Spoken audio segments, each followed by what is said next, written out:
তো বন্ধুরা তোমরা যারা যারা চাইনিজ শর্টস ভিডিওগুলো তোমরা তৈরি করতে তোমরা কিন্তু বন্ধ করে দাও, কারণ তোমাদের চ্যানেল কিন্তু ডিলিট হয়ে যেতে পারে। তো বন্ধুরা তোমরা দেখতে পাচ্ছ সাইডে এইরকম যে চাইনিজ শর্টসগুলো, এই শর্টসগুলো যদি তোমরা তৈরি করে থাকো তাহলে কিন্তু তোমরা আজই এক্ষুনি বন্ধ করে দাও। তো বন্ধুরা কেন আমি বলছি বন্ধ করতে, তো বন্ধুরা কিছুদিন আগে কিন্তু আমার চ্যানেলের মধ্যে ভিডিও আপলোড করেছিলাম যে চাইনিজ শর্টস ভিডিও আপলোড করে কিন্তু ইউটিউব থেকে কীভাবে ইনকাম করা যায়।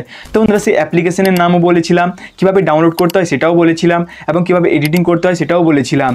তো আজকে আমি কেন বলছি যে তোমরা যদি শর্টস ভিডিওগুলো তৈরি করো, এই যে চাইনিজ শর্টস ভিডিওগুলো যদি তোমরা তৈরি করো তাহলে কিন্তু তোমরা কেন বন্ধ করবে। তো বন্ধুরা তোমরা যদি ভিডিওটা প্রথম থেকে লাস্ট পর্যন্ত দেখো তাহলে কিন্তু তোমরা বুঝতে পেরে যাবে আমি কেন চাইনিজ শর্টস ভিডিওগুলো বন্ধ করার কথা বলছি। তো বন্ধুরা ভিডিওটি শুরু করার আগে আমি আছি তোমাদের সঙ্গে সুরজ, আর তোমরা দেখছো সিম্পল টেকনোলজি ইউটিউব চ্যানেল। যারা যারা এই চ্যানেলটি এখনো সাবস্ক্রাইব করে রাখোনি তারা চ্যানেলটিকে সাবস্ক্রাইব করে দাও, আর যদি ভিডিওটি ভালো লাগে একটি লাইক করে দেবে। তো বন্ধুরা চলো ভিডিওটা শুরু করি। তো বন্ধুরা তোমাদেরকে আমি কিছুদিন আগে বলেছিলাম যে তোমরা এইরকম ভিডিওগুলো তৈরি করো, আর আজকে আমি তোমাদেরকে বলছি যে তোমরা এইরকম ভিডিওগুলো কখনোই তৈরি করবে না, কারণ তোমাদেরকে স্ট্রাইক আসতে পারে। তো বন্ধুরা কেন স্ট্রাইক আসতে পারে আমি তোমাদেরকে বলে দিচ্ছি। তো বন্ধুরা এইরকম চ্যানেলগুলো যারা যারা তৈরি করছে তাদের কিন্তু সবার চ্যানেলে এখন স্ট্রাইক আসছে, বা নন শর্ট পলিসি কিন্তু সবার চ্যানেলে কিন্তু আসছে। তো বন্ধুরা কিছুদিন আগে আমার এক সাবস্ক্রাইব আমাকে পার্সোনালভাবে SMS করেছিল এবং বলছে যে দাদা আমার চ্যানেলের মধ্যে পরপর 3টা স্ট্রাইক এসেছে, অথচ আমি কিন্তু কোনো ইউটিউব চ্যানেল থেকে ভিডিও কপি করিনি, বা কোনো সাউন্ড মিউজিক কপি করিনি, বা কিছু আমি কিন্তু কপি করিনি। জাস্ট আমি সেই কোয়াইসিও চাইনিজ অ্যাপস থেকে ভিডিওগুলো ডাউনলোড করেছিলাম এবং সেগুলোকে এডিট করেছি, তারপর কিন্তু আমি চ্যানেলের মধ্যে আপলোড করেছি। তো বন্ধুরা কেন আমার চ্যানেলের মধ্যে স্ট্রাইক এলো, সব কিন্তু আমি নিজেই এডিট করেছি এবং আমার ব্যাকগ্রাউন্ডে কিন্তু আমার ভয়েস ওভারে ছিল, তবুও কেন আমার চ্যানেলের মধ্যে পরপর 3টা কপিরাইট স্ট্রাইক এসেছে। তো বন্ধুরা এছাড়াও কিন্তু কিছুদিন আগে আমার তোমরা শর্ট চ্যানেলের নাম জানো এক্সপেরিমেন্ট শর্টস, তো বন্ধুরা সেই চ্যানেলের মধ্যে কিন্তু আমাকে একটা রিকোয়েস্ট পাঠিয়েছিল। তো বন্ধুরা রিকোয়েস্টটা কি, তো বন্ধুরা রিকোয়েস্টটা হলো দেখবে একটা কপিরাইট স্ট্রাইক পাঠানো হয় ডাইরেক্ট, এবং একটা আছে যেটা রিকোয়েস্ট পাঠানো হয়। অর্থাৎ রিকোয়েস্ট আমাকে পাঠিয়েছিল যে তুমি 7 দিনের মধ্যে তোমার ভিডিওটা ডিলিট করে দাও, নাহলে কিন্তু আমি একটা স্ট্রাইক দিয়ে দেবো তোমার চ্যানেলের মধ্যে। তো বন্ধুরা আমি কিন্তু সঙ্গে সঙ্গে কী করেছি, ভিডিওটা ডিলিট করে দিচ্ছি। তো বন্ধুরা আমি কিন্তু সাইডেও স্ক্রিনশট লাগিয়ে দিয়েছি, তোমরা দেখে নাও। তো বন্ধুরা এখন আমি বলছি যে কেন স্ট্রাইক আসছে। সব তো আমি কিন্তু চাইনিজ অ্যাপস থেকে ডাউনলোড করেছি, এবং আমি আমার ভয়েস ওভার দিয়েছি, এডিটিং করেছি, সব কিছু কিন্তু আমি নিজেই করেছি, তবুও কেন আমার স্ট্রাইক আসছে। আমি কিন্তু ইউটিউব থেকে কোনো ভিডিও নেইনি, কোনো মিউজিকও নেইনি, কিছু নেইনি, সব কিন্তু নো কপিরাইট আমি কিন্তু ডাউনলোড করেছিলাম, তবুও কেন আমার চ্যানেলে স্ট্রাইক আস্তে আস্তে থেকে গেছে। বা এই যে আমার সাবস্ক্রাইবারের চ্যানেলটা কেন পরপর 3টা স্ট্রাইক এসে চ্যানেলটা ডিলিট হয়ে গেছে, তোমরা সব কিন্তু তোমরা এই ভিডিওর মধ্যে তোমরা জেনে যাবে, এবং আমি কিন্তু তোমাদেরকে লাইভ প্রুফ দেখিয়ে দেবো যে কেন স্ট্রাইক আসছে। তো বন্ধুরা চলো আমি তোমাদেরকে কম্পিউটার স্ক্রিনে দেখিয়ে দেবো, তার আগে আমি বলছি যে কেন স্ট্রাইক আসছে। তো বন্ধুরা স্ট্রাইক আসার একটাই কারণ হচ্ছে এখন কিন্তু এই যে বাংলা কমিউনিটির মধ্যে যারা বাংলা ক্রিয়েটার আছে, সেই বাংলা ক্রিয়েটারের মধ্যে কিন্তু প্রত্যেকে কিন্তু এই চাইনিজ ভিডিওগুলো কিন্তু কপি পেস্ট করে কিন্তু তারা আপলোড করছে। তো বন্ধুরা কেন আপলোড করছে, কারণ এটাতে খাটনি কম এবং তাড়াতাড়ি কী হবে, চ্যানেল গ্রো হবে এবং সাবস্ক্রাইব গেন হবে, চ্যানেলও মনিটাইজ হবে, এবং silver play button, gold play button সবই পাওয়া যাবে।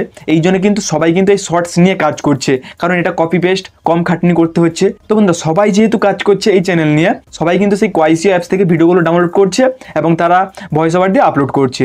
যখনই সবাই আপলোড করছে তখন কিন্তু যে সবার প্রথমে কোয়াইসিও অ্যাপস থেকে ভিডিওটা নিয়েছে এবং সে ডাউনলোড করে ভয়েস ওভার দিয়ে এডিটিং করে আপলোড করেছে, তারপর কিন্তু তো বন্ধুরা তোমরা দেখবে যে ইউটিউবের মধ্যে একটা ভিডিও কিন্তু 2-3টা চ্যানেলে আপলোড করেছে। তো বন্ধুরা ভয়েস ওভার কিন্তু আলাদা থাকে এবং তারাও কিন্তু সেই অ্যাপস থেকে আলাদা আলাদাভাবে ডাউনলোড করেছে, তবুও দেখবে যে সবার ফার্স্ট যে ইউটিউবের মধ্যে আপলোড করবে সে কিন্তু চাইলে কিন্তু আর যে চ্যানেলগুলো তাদের কিন্তু স্ট্রাইক দিতে পারবে, যদিও তারা সেই অ্যাপস থেকে ডাউনলোড করেছে, তাদের ইউটিউব চ্যানেল থেকে নাও ডাউনলোড করলেও। তো বন্ধুরা আমি তোমাদেরকে ভালোভাবে বুঝিয়ে দিচ্ছি। হয়তো আমি সবার প্রথমে সেই কোয়াইসিও চাইনিজ অ্যাপস থেকে ভিডিওটা ডাউনলোড করেছি এবং সেটাকে ভয়েস ওভার করেছি, এডিটিং করেছি, সব কিছু করেছি, তারপর কিন্তু আমি চ্যানেলের মধ্যে আপলোড করেছি। এরপর তোমাদেরকে বললাম তোমরাও সেই কোয়াইসিও অ্যাপসটা ডাউনলোড করলে, ডাউনলোড করার পর তোমরাও কিন্তু কি করলে, সেই চ্যানেলের মধ্যে গেলে এবং তোমরাও সেই ভিডিওটা, আমি যেই ভিডিওটা কিন্তু ডাউনলোড করেছিলাম সেই ভিডিওটা তোমরাও ডাউনলোড করলে এবং ভয়েস ওভার দিয়ে এডিটিং করলে ভালোভাবে, তারপর কিন্তু তোমরা যদি আপলোড করো তোমাদের চ্যানেলের মধ্যে, তোমরা তো জানো যে আমি জেনুইন কাজ করছি, কিন্তু আমি চাইলে কিন্তু স্ট্রাইক দিয়ে কিন্তু তোমার চ্যানেলটাকে কিন্তু রিমুভ করে দিতে পারি। তোমরা যদি পরপর 3 থেকে 4টা ভিডিও এইরকমভাবে যদি তোমরা তোমাদের চ্যানেলের মধ্যে আপলোড করো, তাহলে কিন্তু আমি কিন্তু 3 থেকে 4টা কিন্তু স্ট্রাইক দিয়ে তোমাদের চ্যানেলটা কিন্তু ডিলিট করে দিতে পারি। আমি কিন্তু প্রুফ তোমাদেরকে দেখিয়ে দেবো। তোমরা জানো যে আমার শর্টস চ্যানেলের মধ্যে আমি কিন্তু কপি পেস্ট ভিডিওগুলো সবগুলো কিন্তু আমি এডিটিং করে আপলোড করি। তো বন্ধুরা চলো আমি তোমাদেরকে দেখিয়ে দিচ্ছি কম্পিউটার স্ক্রিনে যে কীভাবে স্ট্রাইক দিয়ে আমি একটা চ্যানেলকে ডিলিট করে দিতে পারি। বা আমিও তো কপি করেছি, তারাও তো কপি করেছে, কি করে আমি স্ট্রাইক দিব তাদেরকে? তো বন্ধুরা চলো আমি তোমাদের কম্পিউটার স্ক্রিনে দেখিয়ে দিচ্ছি।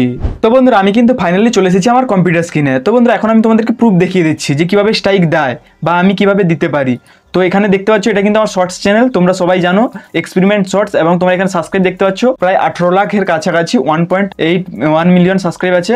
তো বন্ধুরা কটা ভিডিও আপলোড করে 151টা শর্টস ভিডিও কিন্তু আমি আপলোড করেছি। তো বন্ধুরা এখন যদি তোমরা এর পপুলার ভিডিওগুলো দেখো তাহলে কিন্তু এখানে দেখতে পাচ্ছ 45 মিলিয়ন কিন্তু আমার হাইস্ট ভিউজ। তো বন্ধুরা এখন চলে যাবো এই চ্যানেলে, আমি কি করবো ইউটিউব স্টুডিওতে চলে যাবো। তো এই চ্যানেলে আমি ইউটিউব স্টুডিওতে চলে এসেছি। আসার পর আমি কিন্তু এখানে চলে যাবো এই দেখতে পাচ্ছ কপিরাইট সেকশনে। যখনই কিন্তু আমি কপিরাইট সেকশনে চলে আসবো, আসার পর এখানে তোমরা দেখতে পাচ্ছ যে কতজন আমার কিন্তু এই ভিডিওগুলো কপি করেছে। তো বন্ধুরা তারা কিন্তু যদিও তারা সেই চাইনিজ অ্যাপস থেকে ডাউনলোড করে এডিটিং করে ভয়েস ওভার করে আপলোড করলেও তবুও কিন্তু আমি তাদেরকে স্ট্রাইক দিতে পারবো, কারণ আমি প্রথমে আপলোড করেছি আমার চ্যানেলের মধ্যে। এরপর যারা যারা সেই অ্যাপস থেকেও যদি ডাউনলোড করে তবুও কিন্তু আমি স্ট্রাইক দিতে পারবো। তো এখানে দেখতে পাচ্ছ এই চ্যানেল থেকে ইউজ করেছে, এই চ্যানেলটা ইউজ করেছে, এই চ্যানেলটা ইউজ করেছে। তো বন্ধুরা এরকম কিন্তু অনেকগুলো আছে, চাইলে কিন্তু আমি এদেরকে স্ট্রাইক দিতে পারি এবং চ্যানেল আমি ডিলিট করে দিতে পারি, কিন্তু আমি এদেরকে স্ট্রাইক দেবো না। তো বন্ধুরা স্ট্রাইক দেওয়ার জন্য কি করবে, এই যে দেখতে পাচ্ছ তাদেরকে, এই যে দেখতে পাচ্ছ শিডিউল সেন্ডে 7 ডে নোটিস। এখানেও আমি কিন্তু যে 7 দিনের জন্য তাদেরকে অনুরোধ করছি যে তুমি যে ভিডিওটা কপি করেছো সেটা ডিলিট করে দাও, এবং আমি কিন্তু তাদের চ্যানেল স্ট্রাইক দিয়েও কিন্তু ডিলিট করে দিতে পারি। তো বন্ধুরা এই ফর্মটা ফিল আপ করতে হবে, তাহলে কিন্তু আমি চ্যানেলের মধ্যে তাদের স্ট্রাইক দিয়ে দিতে পারবো। তো বন্ধুরা এইরকমভাবেই কিন্তু বর্তমানে যেসব চ্যানেলগুলো এরকম কপি পেস্ট করে তারা কিন্তু চ্যানেল দাঁড় করাচ্ছে, তারপর কিন্তু এইরকম স্ট্রাইক এসে কিন্তু তাদের চ্যানেলটা ডিলিট হয়ে যাচ্ছে। এরপর যতই তাদেরকে টেক ডাউনের মেল করুক না কেন, তারা কিন্তু কখনোই তুলছে না স্ট্রাইক, এবং তাদের চ্যানেলটা ডিলিট হয়ে যাচ্ছে। তো বন্ধুরা তোমরা একবার ভেবে দেখো, তোমাদের চ্যানেলের মধ্যে তুমি খাটছো এবং তোমরা কষ্ট করে তোমাদের চ্যানেলের মধ্যে সাবস্ক্রাইব গেইন করেছো, 4 লাখ 5 লাখ মতো সাবস্ক্রাইব গেইন করেছো। তারপর যদি একদিন তোমরা দেখো যে 3টা স্ট্রাইক এসে তোমার চ্যানেলের মধ্যে 7 দিনের মধ্যে ডিলিট হয়ে যাবে, তোমাদের কেমন লাগবে? তোমাদের কি আর ইউটিউবের মধ্যে কাজ করতে ইচ্ছা হবে? এটা কিন্তু তোমরা কমেন্ট করে জানাও। তো বন্ধুরা এই জন্য আমি তোমাদেরকে বলছি যে তোমরা যারা যারা এইরকম কপি পেস্ট করছো তোমরা কিন্তু সাবধান। তো বন্ধুরা এর উপায় কি, কিভাবে আমরা কপি পেস্ট করবো? আমরা কি বন্ধ করে দেবো? তো বন্ধুরা তোমাদেরকে বন্ধ করার দরকার নেই। কিভাবে করবে বা কিভাবে এডিটিং করবে সেটা কিন্তু তোমাদেরকে আমি নেক্সট ভিডিওতে বলে দেবো, বাট আজকে আমি তোমাদেরকে একটা সাধারণ আইডিয়া দিচ্ছি যে কিভাবে তোমরা এডিট করবে। তো বন্ধুরা এডিট করার সময় তোমাদেরকে একটা কাজ করতে হবে, যেভাবে এডিট করছো সেইভাবেই তোমরা এডিট করবে, বাট তোমাদেরকে কি করতে হবে, তোমাদের ফেসটাকে দিতে হবে। তো বন্ধুরা ফেসটাকে কিভাবে দেবে, তোমরা একটা ভিডিও তৈরি করবে, ভিডিওর নিচে অর্থাৎ যে কোনো একটা সাইডে বা কর্নারে তোমাদের কিন্তু তোমাদের ফেসটাকে ছোট করে গোল করে কিন্তু ফেসের কিন্তু একটা ভিডিও তোমাদেরকে লাগিয়ে দিতে হবে, নিজের ফেস। তাহলে কিন্তু সেটা তোমাদের অরিজিনাল কন্টেন্ট হয়ে যাবে। তোমাদেরকে কেউ যদি স্ট্রাইকও দেয় তাহলে কিন্তু তুমি ইউটিউবকে রিকোয়েস্ট মেল পাঠিয়ে টেক ডাউন করতে পারবে, তোমাদের চ্যানেল থেকে কিন্তু স্ট্রাইকটা উঠে যাবে এবং তোমার চ্যানেল ডিলিট হবে না। তো বন্ধুরা তোমরা কি করবে, কিভাবে এডিটিং করতে হয় সেটা কিন্তু আমি নেক্সট ভিডিওতে আমি তোমাদেরকে বলে দেবো, যে কিভাবে এডিটিং করতে হয়, কিভাবে ফেসের একটা ভিডিও কর্নারে লাগাতে হয়, সব কিন্তু আমি নেক্সট ভিডিওতে বলে দেবো। জাস্ট আমি তোমাদেরকে বলে দিলাম তোমরা ভিডিও এডিটিং করার সময় তোমাদের কিন্তু কর্নারে তোমাদের ফেসটাকে লাগিয়ে দেবে, তাহলে কিন্তু আর কোনো মতে কোনো স্ট্রাইক আসতে পারবে না, কারণ সেটা তোমাদের অরিজিনাল কন্টেন্ট হয়ে যাবে। তো বন্ধুরা এই ছিল আজকের ভিডিওটা যদি ভালো লাগে তাহলে চ্যানেলটিকে সাবস্ক্রাইব করে ভিডিওটিকে একটি লাইক করে দেবে। আর তোমরা নেক্সট ভিডিও কোন টপিকে চাও সেটা কিন্তু তোমরা কমেন্ট করে অবশ্যই জানাও, তোমাদের কথা মতো কিন্তু আমি ভিডিও নিয়ে আসবো। তো বন্ধুরা ফিরে আসবো একটি নতুন ভিডিও নিয়ে, ততক্ষণ জয় হিন্দ, জয় ভারত, বন্দে মাতরম।